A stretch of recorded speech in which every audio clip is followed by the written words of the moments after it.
মাথাভাঙায় স্কুলের মাঠ দখলের অভিযোগ। স্কুলের মাঠ দখল করে দোকান তৈরির চেষ্টা, দোকানের খুঁটি সরিয়ে দিল মাথাভাঙা থানার পুলিশ। কিন্তু কারা এই জমি দখল করে দোকানের খুঁটি বসানোর কাজ চালাচ্ছিল?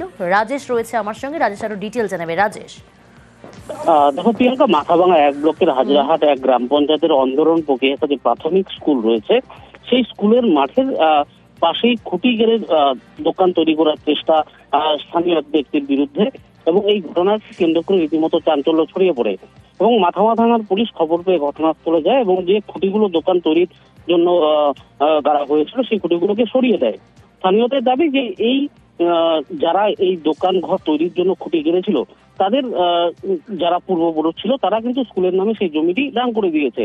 কিন্তু যারা খুঁটি গাড়ছে তাদের যেটা দাবি যে এই যে যেখানে তারা দোকান ঘর তৈরির জন্য খুঁটি গাড়ছে সেই জায়গাটা দানপত্র করে দেওয়া হয়নি, তাই তারা খুঁটি গাড়ছে। সঙ্গে থাকো। মূল অভিযুক্ত যাদের বিরুদ্ধে অভিযোগ তারা কি বলছেন একবার শোনাই। আমাদের একটা পিতৃ সম্পত্তি, মানে এতদিন তো আমাদের বাপ ঠাকুরটা কিছু এগুলো করে নাই, মানে 13 শতক জমি দানপত্র করে দেওয়া হয়নি। কতটুকু দেওয়া হয়েছে? স্কুলের জমি আলাদা আছে, আমরা 3 বউ দিয়েছি এখানে।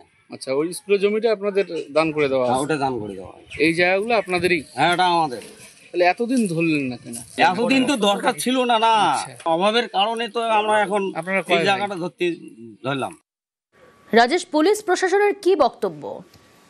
দেখো, মাথাভাঙা থানার পুলিশ যেটা জানিয়েছে যে গ্রামবাসীরা অভিযোগ জানিয়েছে এবং গ্রামবাসীদের অভিযোগের ভিত্তিতে পুলিশ ঘটনাস্থলে যায় এবং যে খুঁটিগুলো গাড়া হয়েছিল সেগুলো সরিয়ে দেওয়া হয়েছে। এমনকি স্কুলের প্রধান শিক্ষকও কিন্তু একই কথা জানিয়েছেন, স্কুলের নামে সেই জায়গাটি দেওয়া হয়েছে কিন্তু জোরপূর্বক দোকান করার চেষ্টা করছে, যার ফলে স্কুলের পরিবেশ নষ্ট হতে পারে। তাই ঊর্ধ্বতন কর্তৃপক্ষকে তারা জানিয়েছেন। পাশাপাশি গ্রামবাসীদের অভিযোগের ভিত্তিতে পুলিশ কিন্তু ব্যবস্থা গ্রহণ করেছে। এটা আমি জানি, দশের থেকে একটা টাকা মানে একটা ছিল, ওই টাকাটা দিয়ে করে মাঠটা একটু বড় করি। তখন সাইডে সাইডে যার জমি আছে তাকে কিছু করিয়ে এনে টাকা দিয়ে আনে জমিটা স্কুলের নামে করা হলো। ওই দানপত্র কি মানে ওটা তো খরিদ মানে করা হলো। আচ্ছা, কিন্তু কারণবশত স্টাডি হলো না, মানে এখন কার নামে স্টাডিটা নিব? 10-এর জমি। আমরা চাই যে আমার মাঠ যেমন আছে এই রকমই চাই, এইটাই আমার 10-এর অনুরোধ।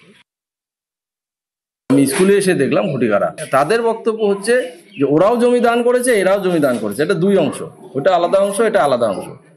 তারা উইলিং আছে যে ওরা যদি জমি না ধরে আমরা ধরবো না, এরকম তাদের সে।